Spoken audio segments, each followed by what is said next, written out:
Hi everybody, hope you all are doing absolutely wonderful at your end. So yes, I'm here with you all. My name is Ankita and today's session is all about integers. Last topic that's all about properties. Let's not wait for long क्योंकि अभी तक हमने सिर्फ addition, subtraction, multiplication and division तक ही अपनी गाड़ी भगाई है। आज हम करेंगे प्रॉपर्टीज पर विशेष चर्चा क्योंकि इंटीजर्स की जो प्रॉपर्टीज हैं वो बहुत इंपॉर्टेंट है और कहीं ना कहीं हमें बहुत ज्यादा हेल्पफुल हमारे लिए होगी। तो शुरू करते हैं प्रॉपर्टीज को लर्न करना। आप एक एक करके सारे प्रॉपर्टीज के नेम रिमेंबर रखना क्योंकि ये बहुत इंपॉर्टेंट है याद करना, इनके नेम्स को याद करना, क्योंकि जब आप कोई प्रॉपर्टी अप्लाई करोगे तो आपको याद होना चाहिए कि which property has been applied here और there, right? So let's begin the class. So the first one is closure property that we are going to discuss. Then commutative property, then associative property, additive identity, multiplicative identity. There are some more properties that we will use inside that. ठीक है, इसके बीच में ही कहीं use कर लेंगे, और भी होंगे तो मैं आपको नाम बताऊंगी। चलते हैं, सबसे पहले हम चलते हैं क्लोजर प्रॉपर्टी के पास। अब जो क्लोजर प्रॉपर्टी है वो हमें सिखाती है, हमेशा आप याद रखना कि जब भी हम इंटीजर्स को ऐड करेंगे, सब्ट्रैक्ट करेंगे, तो रिजल्ट भी एक इंटीजर ही आएगा। ठीक है, तो हम बोलेंगे कि अगर दोनों, हम जब टू इंटीजर्स को ऑपरेट कर रहे हैं और रिजल्टेंट भी इंटीजर आ रहा है तो मतलब ये क्लोजर प्रॉपर्टी को फॉलो कर रहा है। लाइक, ठीक है, ये आपको समझ के रखना है। So closure property under addition and subtraction, multiplication also states that the sum or difference of any two integers will always be an integer, right? It means if a and b are two integers, then a plus b, जब हम a plus b करेंगे, and when we are doing a minus b, like जब हम subtraction कर रहे हैं, तो जो resultant आएगा that will also be an integer, right? तो आपको हमेशा याद रखना है, मैं यहाँ पे कुछ पॉइंट्स लिख रही हूँ MAS करके, और MAS आपको याद दिलाने के लिए है, मैं बताऊंगी कैसे। सबसे पहले जब आपने दो इंटीजर्स को ऐड किया 3 एंड -5 को, तो रिजल्ट क्या आ रहा है? ये भी एक इंटीजर है, बिल्कुल हाँ। अब हम एक दूसरा केस लेते हैं सब्ट्रैक्शन करने का। अगर मैंने -7 से सब्ट्रैक्ट किया है 4, ठीक है, तो सब्ट्रैक्ट करने के बाद मुझे मिलेगा -11, राइट? I am getting -11। तो here what do we have? -11 is also an integer, तो ये एडिशन के लिए वैलिड है, हाँ, क्योंकि जब हमने दो इंटीजर्स को ऐड किया तो रिजल्टेंट भी एक इंटीजर है। जब हमने दो इंटीजर्स को सब्ट्रैक्ट किया तो रिजल्टेंट भी एक इंटीजर्स है। अब जब हम मल्टीप्लिकेशन कराएंगे दो इंटीजर्स का, राइट, तो अगर आपने दो इंटीजर्स कंसिडर किए, सपोज -4 एंड 2, तो प्रोडक्ट हमें क्या मिल रहा है? -8। तो मतलब मल्टीप्लिकेशन भी हम जब कर रहे हैं तो हमें प्रोडक्ट एक इंटीजर ही मिल रहा है, right? So that is how we have found it till here, right? अब बात आती है डिवीजन की, तो डिवीजन भी आप कर सकते हैं, नो डाउट। आप एक बार ट्राई करो और इसको थोड़ा फिगर आउट करो कि डिवीजन के लिए हम डायरेक्टली रिजल्टेंट पे नहीं जाएंगे, उसके लिए हमें थोड़ा वर्क करना पड़ेगा। कैसे? आप ध्यान से सुनो। आप बोलोगे मैम दो इंटीजर्स में -4 को डिवाइड करो 2 से, ठीक है, तो रिजल्टेंट तो -2 which is also another integer. Of course you are correct, here you are correct, but what happens if I divide 3 by 4? अगर मैंने 3 को 4 से डिवाइड किया है तब तो मुझे कुछ ऐसा 3/4, अब इसका डेसिमल फॉर्म मिलेगा जो कि इंटीजर नहीं है। तो आपको याद क्या रखना है? For multiplication, addition and subtraction, this closure property exists, right? But for division it doesn't exist. Division के लिए exist नहीं करता है, इसलिए आपको ये याद रखना है, ठीक है? तो आप सिंपली याद रखना mass, MAS, mass, mass मतलब closure property exists here in these three operators, right? For these three operators, multiplication, addition and subtraction. But it is not valid for the division of integers, right? We have some questions, we'll do them, okay? Now this is done. Let's move towards the commutative property of integers. तो ये भी बहुत simple and sweet है। कैसे है देखते हैं। The commutative property of addition and multiplication states that the order of terms doesn't matter. The result will be the same. Yes, of course, ये बहुत simple and प्यारा सा है समझने में, क्योंकि यहाँ पे आपको एक वर्ड याद रखना है कि अगर हमने ऑर्डर्स को चेंज किया, इंटीजर्स को लिखने का तरीका हमने ऑर्डर चेंज कर दिया। कैसे? अगर हमारे पास है a प्लस बी और हमने उसे लिख दिया इस बार b प्लस ए, फिर भी आंसर सही है, सेम है, तो मतलब यहां पे कम्यूटेटिव प्रॉपर्टी एग्जिस्ट करती है। So let us check it. अब बात ये आई कि जब हमने दो इंटीजर्स लिए, सपोज 3 लिया और -4 लिया, हमने इन दोनों का सम किया, हमें क्या मिला? -1। तो अब हमने क्या किया? हमने a तो 3 लिया था और b लिया था हमने -4। अब हम यहाँ पे ऑर्डर चेंज कर रहे हैं, right side of equal sign. You all can see that. I will change the order. I am keeping B first, then I am keeping A. तो यहाँ पे अगर मैंने -4 लिखा and now I am adding it with 3, that is value of A, so still answer will remain same, which is -1. So in case of addition, this commutative property exists for the integers, right? Because we are getting same answer. When we are doing multiplication, in the second case, let's figure it out. अगर हमने यहीं पे कर दिया है a into B and b into A, तो क्या इन दोनों का आंसर सेम आएगा? Yes, you all can check it. अगर हमने a के प्लेस में लिखा है, यहां पे हम लिखने की कोशिश करते हैं। अगर a है -5 और b है 3, और सिमिलरली इस बार b तो 3 ही होगा, हमने b इंटू ए किया है, तो b है 3, a है -5, ठीक है? तो यहां पे भी -15 आ रहा है और इधर भी -15 आ रहा है। अरे वाह! मतलब ये है कि in case of multiplication and addition, if we are changing the order, it doesn't matter the answer at all, like it will not change the answer, it doesn't matter, right? So that's how you can understand this commutative property. That's it. अब बात आई कि अगर division और multiplication का काम हमें कराना है तो हम कैसे करेंगे, वो भी एक इंपॉर्टेंट क्वेश्चन है। अब बच्चे अगर हम सब्ट्रैक्शन के लिए जाते हैं, ठीक है, ये एडिशन के लिए हमने वेरीफाई किया है, आई एम राइटिंग इट। ये बहुत सिंपल कॉन्सेप्ट है, don't take it very hard, it's very simple, very simple. आप खुद से एग्जाम्पल्स कंसिडर करना और अप्लाई करना और आंसर फिगर आउट करना। This was just for multiplication, right? Now I am doing for subtraction and then division, हम दोनों के लिए भी चेक कर लेते हैं, ठीक है? यहां पे आप ध्यान से समझने की कोशिश करो। अगर a हमारे पास है 2 और b है हमारे पास 8, लिख लेते हैं। जब हमने a माइनस b किया तो क्या ये b माइनस a के बराबर है? देखना पड़ेगा। तो a is 2 and b is 8, तो 2 minus 8 gives us -6। अब हमने b माइनस a किया है, तो क्या यहाँ पे ये इक्वल है या नहीं, ये हमें फाइंड आउट करना है। तो 8 minus 2, it gives us 6. So they are not equal at all because here we are getting -6 and this is giving us 6 only. तो यहाँ पे ऑर्डर चेंज करने पे इफेक्ट पड़ रहा है, ये चेंज हो रहा है, right? That's why for subtraction this commutative property doesn't exist for the integers. Now we'll go for division. Division के लिए भी सेम, आप कोई भी दो इंटीजर्स कंसिडर करेंगे तो आई एम वेरी श्योर आपको क्लियर होगा। जैसे कि मैं आपको कुछ बता देती हूँ।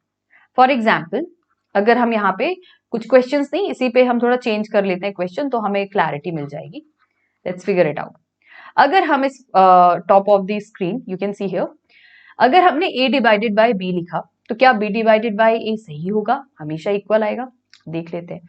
अगर 3 divided by -4 and -4 divided by 3 as we have changed the order, तो ये तो 3/-4 हो गया और ये तो -4/3 हो गया, जो कि आंसर बिल्कुल टेढ़े मेढ़े होगा, मतलब बिल्कुल सही नहीं होगा। तो for division and subtraction it doesn't exist. तो आपको कम्यूटेटिव प्रॉपर्टी में क्या हमेशा याद रखना है?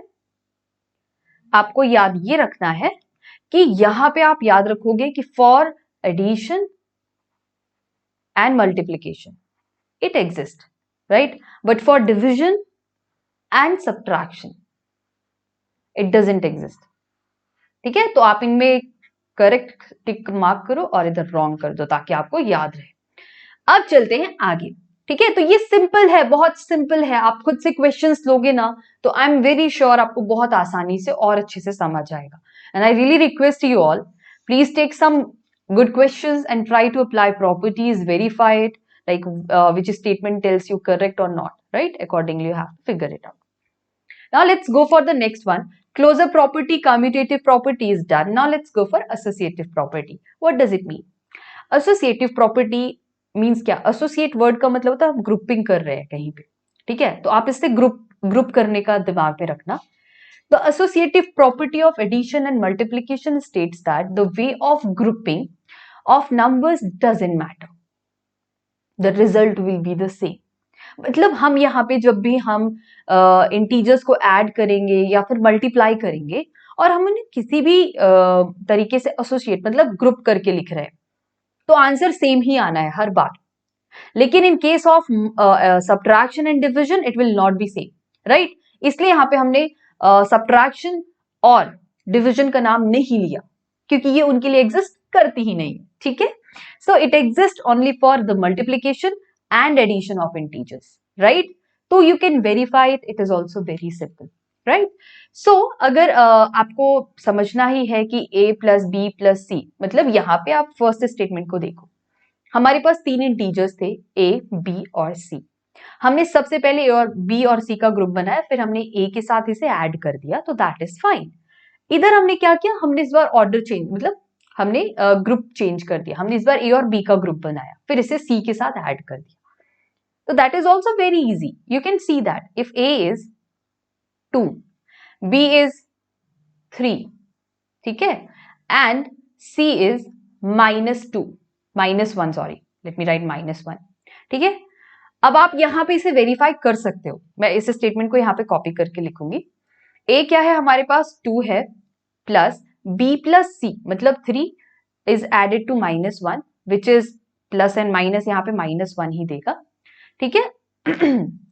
So the point is here, let me take my pen, या if I'm just making this time group of a and b, so what will I do, 2 plus 3 and then I'll add it with c which is -1, right. अब आप जब इसे completely solve करोगे तो आप देखोगे कि आंसर में कोई बदलाव नहीं है, दोनों साइड इक्वल के दोनों ओर आंसर सही है, सेम है. ये 2 ही रहेगा और ये प्लस और माइनस तो माइनस करेंगे, सो 3 - 1 that gives us 2.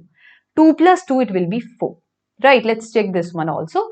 2 plus 3 it's 5 and this plus and minus gives minus, so -1 will be there and 5 minus 1 will be 4.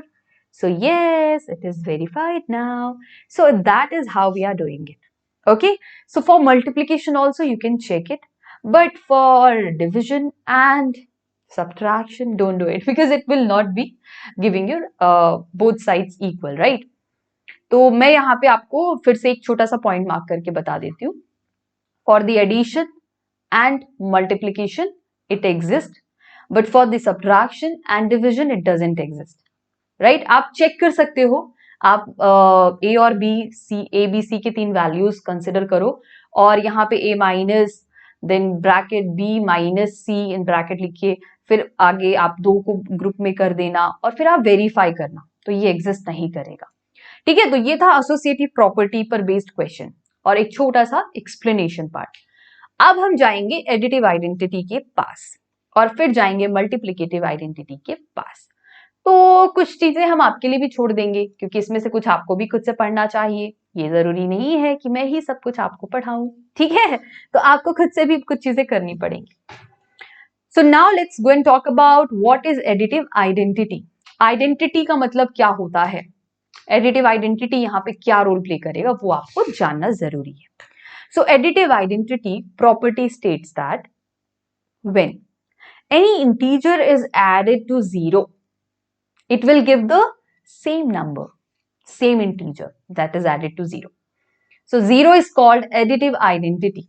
For example, let's take this integer x, any integer a, b, c, whatever you want, do add it with 0, you will get that x only. For example, if I am saying let's do one thing कि हमने 2 को 0 से add किया तो हमें answer क्या मिल रहा है, आप खुद देखो ना, हमें आंसर मिल रहा है 2, मतलब 2 0 से ऐड होकर 2 ही बना रहा है, मतलब 2 ही आंसर में आ रहा है. तो 0 is known as additive identity because whenever it is added to any integer it gives the same number as its result, right. तो यहाँ पे 2 क्या 0 क्या है, एडिटिव आइडेंटिटी, जो आपको याद रखना है.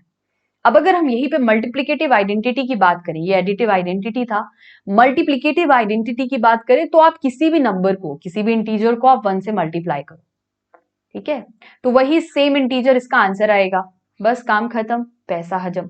तो ये दोनों बहुत सिंपल है, आपको समझना बस जरूरी है, बस। तो यहां तक था हमारी प्रॉपर्टीज का सफर। अब आगे होगा थोड़ा और डिस्कशन, तो मैं आपको कुछ चीजें बता देती हूँ, वो हम यहाँ पे डिस्कस करते हैं। Almost we are done with these properties, so let us go for the question round, because here we have so many questions from your NCERT book, right. तो वो सारे क्वेश्चंस हम यहाँ पे एक एक करके कोशिश करेंगे कि हम उन्हें कंप्लीट करें। तो सबसे पहला क्वेश्चन है कि fill in the blanks to make the following statement true. ठीक है, अब हमें ट्रू बोल रखा है कि हमें राइट हैंड साइड और लेफ्ट हैंड साइड बराबर रखना है, बैलेंस्ड रहे। तो आप देखो, -5 is added to -8 and now that equals to -8 which is added to unknown number. I don't know what is that number but it is x. तो अगर आप ध्यान से सोचना कि अगर -5 को हमने ऐड किया है -8 से, अब ये इक्वल है, ये गिवन है आपको, इस बार -8 is added to something, तो मतलब इक्वल है, इट मीन्स ये बैलेंस्ड है, दोनों साइड इक्वल है। हाँ, तो हमें यहाँ पे सिंपल सा यही जो -5 बचा उसे हमें लिख देना है। तो अब ये इक्वल हो गया।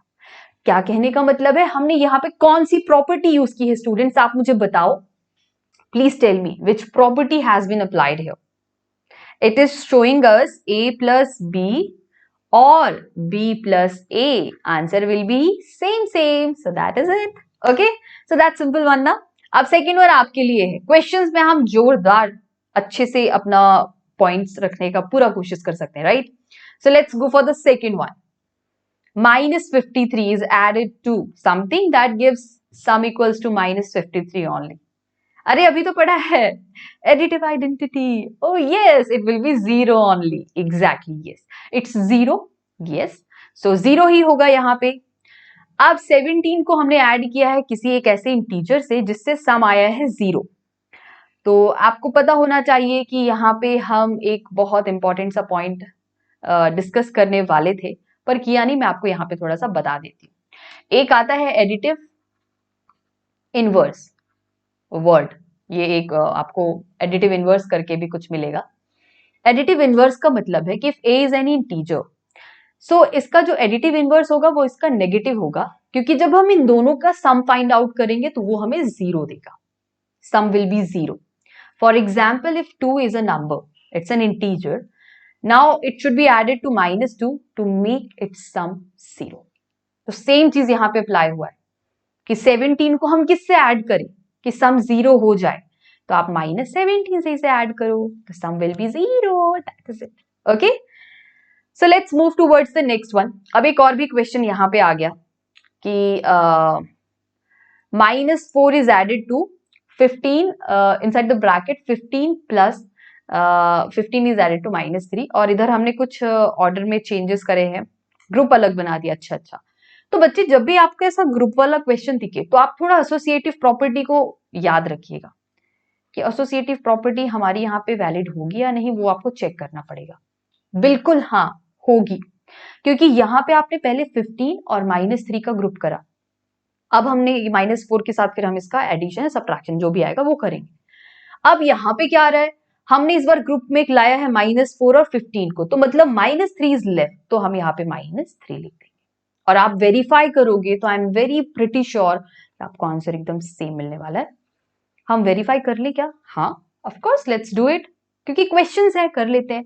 -4 will be here as it is and now 15 plus and minus तो माइनस होता है, तो 15 में से 3 चले गए, कितना बचा? 12। हाँ ठीक है, इधर हमने लिखा -4 प्लस 15, तो 15 और -4 जब एक दूसरे से ऐड होंगे तो सबसे पहले हम इन्हें सब्ट्रैक्ट करेंगे, ठीक है। 11 आएगा तो आप 11 लिख दो यहाँ पे, और यहाँ पे लिख दो plus -3 which is added to -3, right. अब 12 में से 4 चले गए तो कितना बचा? 8, और साइन तो 12 का ही लिखेंगे, +8 आएगा। यहाँ पे 11 में से 3 चले गया क्योंकि plus and minus will be negative only, right, तो ये भी 8 आएगा। तो हमने देखा कि भाई verified, it's verified, so that is it. Okay, अब यहाँ पे भी कुछ क्वेश्चंस आपके सामने है। यहाँ पे एक प्रॉपर्टी यूज होगी जो आपके लिए बहुत इंपॉर्टेंट है और मैंने उसे डिस्कस नहीं किया, बट यहाँ पे मैं करूंगी, ठीक है। यहाँ पे एक प्यारी सी प्रॉपर्टी है, आपने पहले भी कभी पढ़ा है कि अगर a लिखा है it's getting multiplied to b plus C, तो we will distribute it over the multiplication over addition, तो it comes like a into B plus a into C, a times b plus a times c। तो आप यहां पे देखोगे कि 18 times inside the bracket we have kept 7 is added to -3। तो हम इसे वेरीफाई करते हैं, ठीक है। ये लेफ्ट हैंड साइड कुछ इस फॉर्म में लिखा है, ठीक है, और राइट हैंड साइड आपको इस फॉर्म में गिवन है। तो आपको बस वेरीफाई करना क्या ये दोनों बैलेंस्ड है, क्या ये दोनों इक्वल है, तो वेरीफाई कर लेते हैं, ठीक है।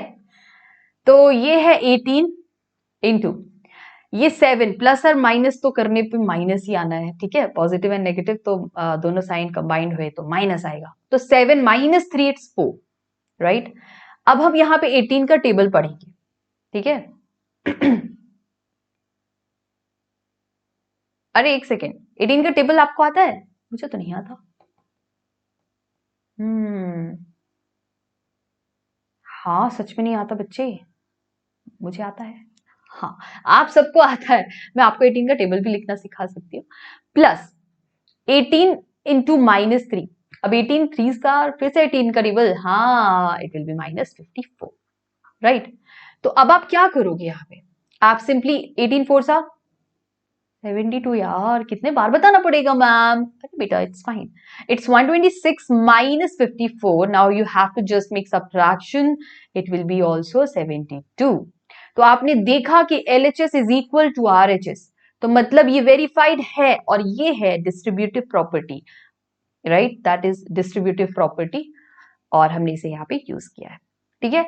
अब ये क्वेश्चन मैं आपको नहीं बताऊंगी क्योंकि सिमिलर क्वेश्चन है, बिल्कुल ऊपर वाले से मैच करता हुआ, तो ये है आपका HW। इसका आंसर प्लीज आप मुझे सेम मैनर में सॉल्व करके कमेंट सेक्शन में जरूर बताइए, it will be, I will wait for it.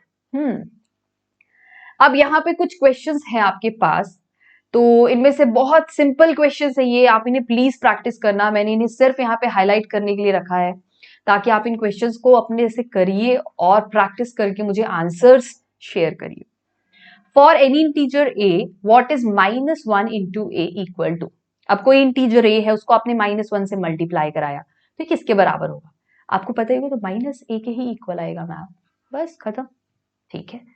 Determine the integer whose product with -1 is, अब यहां पे कुछ क्वेश्चंस हैं कि we have to identify an integer जिसको हम -1 से मल्टीप्लाई करें तो वो आना चाहिए -22, ठीक है। मतलब कोई एक इंटीजर a है, लेट मी इरेज इट, इसे हम इरेज करके वापस से लिखते हैं, जस्ट गिव मी टाइम।